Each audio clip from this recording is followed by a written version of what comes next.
Hi, I'm Dr. Julie Bruno. Hi, I'm Hollis Silverman, and today we're going to be talking about learning how to set boundaries.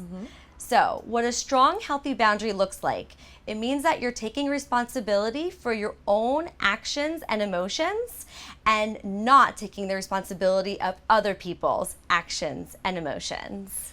So, what kind of traits would someone possess in order to have strong or positive boundaries? It's a great question, Dr. Bruno. So some traits that a person would have and that would have strong boundaries would be, I would say, a strong self-concept. They have high confidence in themselves and their decision making. They have high self-esteem and self-worth. And they generally have low levels of codependency on other people for validation and for that, love and affection. I think also, wouldn't they also have good self-efficacy as well? Absolutely. So they know how to advocate for themselves and for, what they need and what they want in a relationship. And that could be in a relationship with family members, with a significant other, with friends, with coworkers. So it doesn't just go with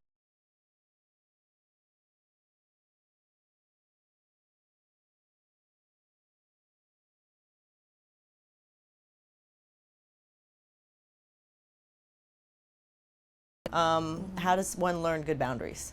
Usually, I would say, you can learn it through obviously watching your parents as you're growing up throughout your childhood.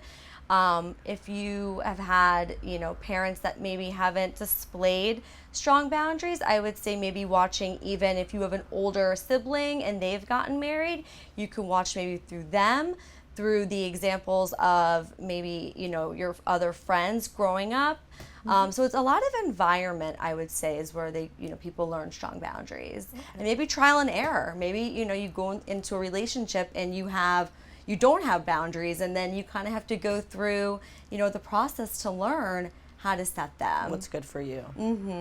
So, what are some examples of good boundaries or poor boundaries? So some examples of good boundaries and not so good of boundaries would be, so signs of unhealthy boundaries are trusting no one, trusting anyone, black and white thinking, going against personal values or rights to please another person, falling apart so someone will take care of you. Those are signs of unhealthy boundaries. Healthy boundaries are appropriate trust, maintaining personal values despite what others want, trusting your own decisions, and self-respect, not giving too much in hope that someone will like you. Wonderful, Hollis. So, now that we know that, how does one learn, if they don't have healthy boundaries, how does one learn to have healthy boundaries? So how someone can learn to have healthy boundaries would be not taking responsibility for other people's emotions. So understanding that you may hurt other people's feelings at times, but you're not responsible for how somebody else feels. So maybe your significant other tells you that, that you made them feel guilty because of not going to their friend's dinner party. And that made them feel really, really badly that you didn't go, and you feel that guilt.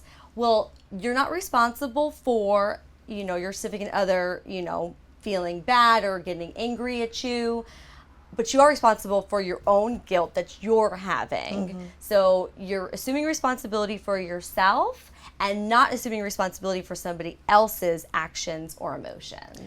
So, in other words, if you feel like you're being manipulated by your spouse or your coworker or your mother, your father, your brother, your sister, whomever, you have to really sit down and think about what is mine, what is my stuff, and what is their stuff. Exactly. Okay. Precisely. I gotcha. Yes.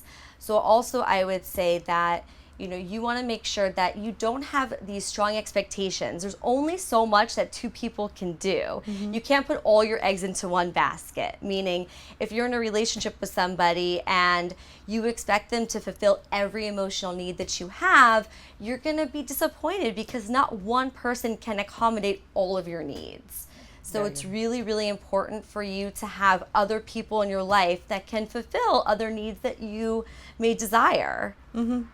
So boundaries really means also being multifaceted and for a lack of a better word, well-rounded, having friends, family, co-workers, and lover come together in your life and sharing all parts. Absolutely, 100%. Wow. So those are some ways that you can set really good boundaries, and I would really specify just taking responsibility for your own stuff and really identifying your own fears. Like, what is the fear that's going on inside of you that maybe is being projected out onto the person or persons in your life? And sometimes a lot of times it's unconscious. We don't realize that we do it, but it happens when we get emotional and we're not really thinking about the consequences of our actions when we do certain things that may hurt somebody else's feelings. But ultimately, it's on you, and you're responsible for your own happiness and your own life. Well, thank you, Hollis. Yes. Thank you, Dr. Bruno. See you again. Bye. Bye.